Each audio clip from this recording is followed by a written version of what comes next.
stepping into professional ranks. And one of those teams that has done that this year is the Goole Vikings. Together we conquer is their motto, up the Vikings. So yeah, Goole Vikings are the team that were selected to enter League One this year, which will take the League One to 11 teams, I believe, because they've dropped 2 down, haven't they, this year? So the leagues are starting to balance out again. So yeah, so Goole Vikings, I know we were sort of championing Bedford and Anglian Vipers, who are 2 clubs outside the Heartlands.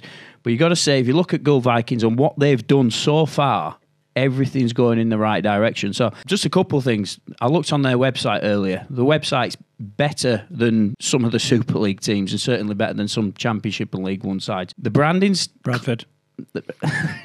No offence, Karl.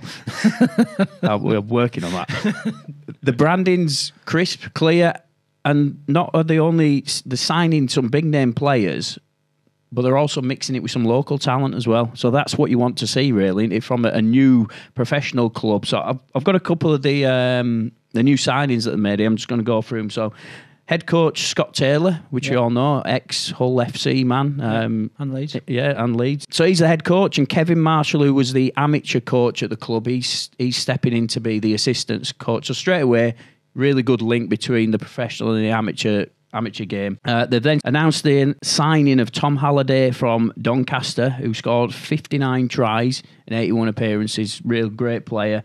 And then you've got Ben Hodder, who again is a local player who's stepping up into the professional ranks. So exciting. Yeah, it's really good to see. And then the biggest name, well, there's a couple of big name signings, but Jamie Shaul, this one was one that really came out and kicked me. I was like, wow, they really mean business. 100 tries he scored for Hull. Yeah, what do you remember about Jamie Shaul? He's just ever present, wasn't he? Yeah, just rapid, and one of those players that was small in stature but like huge in his ability, and that's the thing I remember. He can make, he can score points from pretty much anywhere on the pitch. He just seems to be right place, right time. Never takes a backward step. So the idea of him playing in League One is, I mean, he could well walk away with League One Player of the Season. Yeah, I mean, he's been out of the game for a bit, but he's coming back, and surely he's going to produce. I think he's a friend of Scott Taylor, so that makes sense, doesn't it? So a couple of us then. You've got Josh Guzdeck from Doncaster, Thomas Minns from former Wakefield player, wasn't he? Alex Holdstock, another guy they've had from Donny, and Brett Ferris from Doncaster, another England international.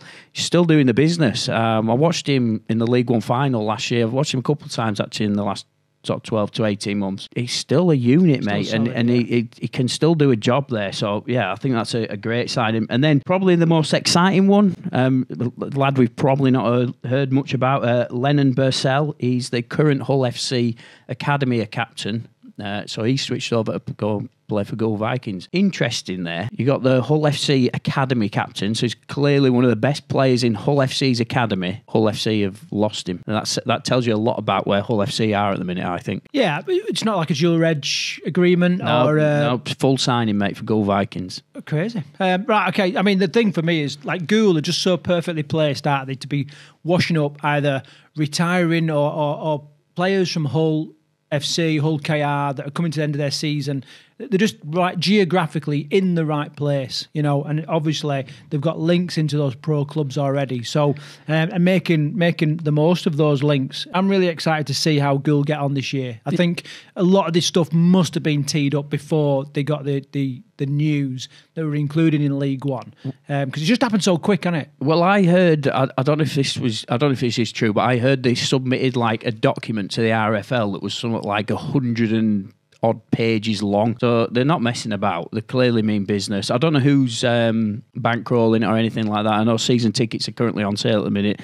They've already got the club shop sorted out. Yeah, so I'm looking forward to getting down there. And we have reached out to them as well for a comment on next week's show.